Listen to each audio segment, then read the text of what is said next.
क्या आपको पता है, एस्ट्रोनॉमर्स ने हमसे अरबों लाइट ईयर्स दूर एक जगह ढूंढ निकाला है जहां हमारे पूरे गैलेक्सी से भी ज्यादा पानी है। और यूनिवर्स में कुछ हिस्से ऐसे हैं हम जिसे कभी देख नहीं पाएंगे। पर क्यों? जानने के लिए वीडियो में बने रहना।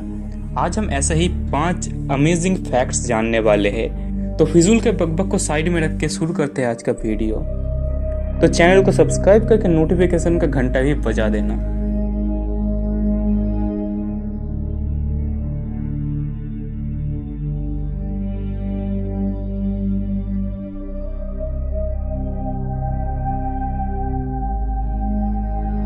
हमारे सोलर सिस्टम में सबसे दूर का प्लैनेट है नेपच्यून और साथ में ये कूलेस्ट प्लैनेट भी है।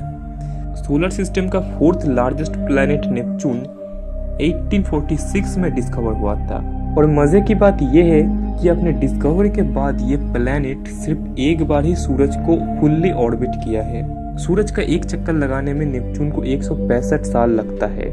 इस हिसाब से 1846 के बाद इसने अपना एक ऑर्बिट पूरा किया था 2011 में, और ये अपना दूसरा ऑर्बिट पूरा करेगा 2176 में।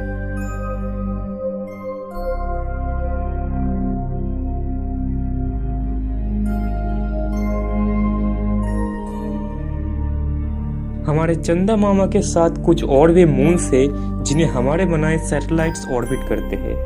अब ये बात तो अपने लिए ना ही अनजान है और ना ही अजीब, पर क्या आपने कभी किसी ऐसे मून के बारे में सुना है जिसका एक अपना नेचुरल मून है? मतलब एक ऐसा मून जो दूसरे मून को ऑर्बिट कर रहा है। थियोरेटिकली ये ऑलमोस्ट इम्पॉसिबल है, क्योंकि प्लैनेट के टाइडल इफेक्ट की वजह से ऐसे सिस्टम स्टेबल नहीं होगा। किंतु परंतु अक्टूबर 2018 में सिग्नस कॉन्स्टलेशन में स्थित केपलर 1625 नाम के स्टार को ऑब्जर्व करते वक्त रिसर्चर्स ने कुछ अजीब नोटिस किया। काफी एविडेंसेस है कि स्टार को ऑर्बिट करता एक प्लैनेट केपलर 1625b के पास एक मून है जो साइज में नेपच्यून जितना बड़ा है। बाद में ऐसा अनुमान लगाया गया कि इस मून के पास भी एक नेचुरल सब सैटेलाइट हो सकता है। सिर्फ यही नहीं, ऐसा अंदाजा लगाया जाता है कि सैटर्न का मून रिया के पास एटलीस्ट एक सब मून होने के साथ साथ एक रिंग सिस्टम भी है। हालांकि कसीनी स्पेसक्राफ्ट के मिशन के दौरान हमें ऐसा कोई एविडेंस नहीं मिला। कुछ लोगों का मानना है कि सैटर्न का 3rd लार्जेस्ट मून लैपेटस के पास भी एक सब मून हुआ करता था।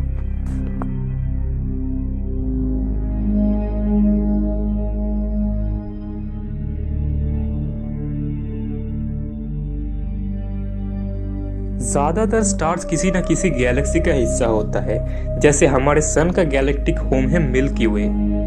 पर यूनिवर्स के कुछ ऐसे भी स्टार्स है जिनका कोई गैलेक्टिक होम नहीं होता। ऐसे स्टार्स को राफ स्टार या इंटर गैलेक्टिक स्टार्स कहा जाता है। 1997 में पहली बार ऐसे स्टार्स के एक ग्रुप को ढूंढा गया था, हमसे 60 मिलियन लाइट ईयर्स दूर विर्गो क्लस्टर में। ऐसा अंदाजा लगाया जाता है कि विर्गो क्लस्टर के 10% मैस तो राफ स्टार्स का ही है। कुछ सालों बाद एक और बड़ा ग्रुप मिला था फोर्नेक्स क्लस्टर में। कोई गैलेक्टिक होम ना होने की वजह से ये स्टार्स काफी मिस्टीरियस है।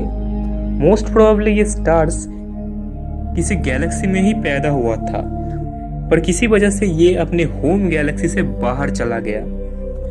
अब ये कैसे हुआ ये बताना थोड़ा मुश्किल है। ऐसा माना जाता है कि जब 2 या उससे ज्यादा गैलेक्सीज में कोलिशन होता है तो कुछ स्टार्स इन गैलेक्सी से बाहर निकल जाता है। एक और पॉपुलर थ्योरी है, ये स्टार्स पहले किसी मल्टी स्टार सिस्टम का हिस्सा हुआ करता था, जो सुपरमैसिव ब्लैक होल के ज्यादा करीब जाने की वजह से इंटर गैलेक्टिक स्पेस में फेंक दिया गया। 2019 साल में कुछ एस्ट्रोनॉमर्स के एक टीम ने S5HVS1 नाम के एक राफ स्टार को ढूंढा था, जो हमसे 29,000 लाइट ईयर्स दूर है और 1755 किलोमीटर पर सेकेंड के स्पीड से मूव करता है। मिल्की वे के ज्यादातर स्टार्स इस स्पीड के आसपास भी नहीं है। रिसर्चर्स का मानना है कि ये स्टार कभी मिल्की वे में ही एक बाइनरी स्टार सिस्टम का हिस्सा था, जो हमारे गैलेक्सी के सेंटर में बसा super massive black hole Sagittarius A star के ज्यादा करीब जाने की वजह से ग्रेविटेशनल स्लिंगशॉट लेकर गैलेक्सी से ही बाहर चला गया।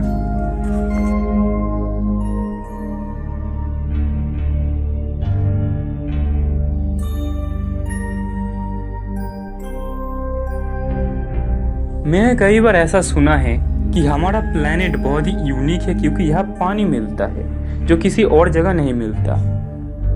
ये बात बिल्कुल गलत है। इस दुनिया में ऐसा कुछ भी नहीं है जो कहीं और नहीं मिलता। सोलर सिस्टम में ही बहुत से जगह पे पानी मौजूद है, लिक्विड आइस या वाटर वेपर के रूप में। जुपिटर का मून यूरोपा, इस मून के बारे में ऐसा माना जाता है इसके सरफेस वाले आइस क्रस्ट के नीचे लिक्विड वाटर का ओशन है, जिस ओशन में अर्थ के ओशन के मुकाबले 2 से 2.5 गुना ज्यादा पानी है। और ये सब तुच्छ है ऑब्जर्वेबल यूनिवर्स का सबसे बड़ा वाटर रिजर्व के सामने, हमसे करीब 12 बिलियन लाइट ईयर्स दूर। लिंक्स कॉन्स्टलेशन में एक क्विजर है जो APM 0829+5255 के नाम से जाना जाता है। कुछ ज्यादा ही बड़ा नाम है यार। इसके बीच में एक ब्लैक होल है जिसका मास 20 बिलियन सोलर मास के बराबर है।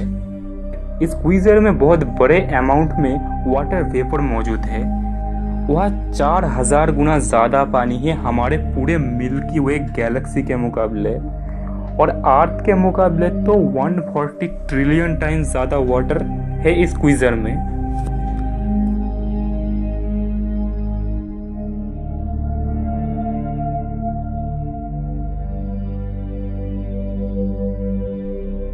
हबल टेलीस्कोप पिछले 30 साल में स्पेस टेलीस्कोप ने 100 बिलियन गैलेक्सीज को ढूंढ निकाला है, पर यह तो पूरे यूनिवर्स का एक छोटा सा हिस्सा है।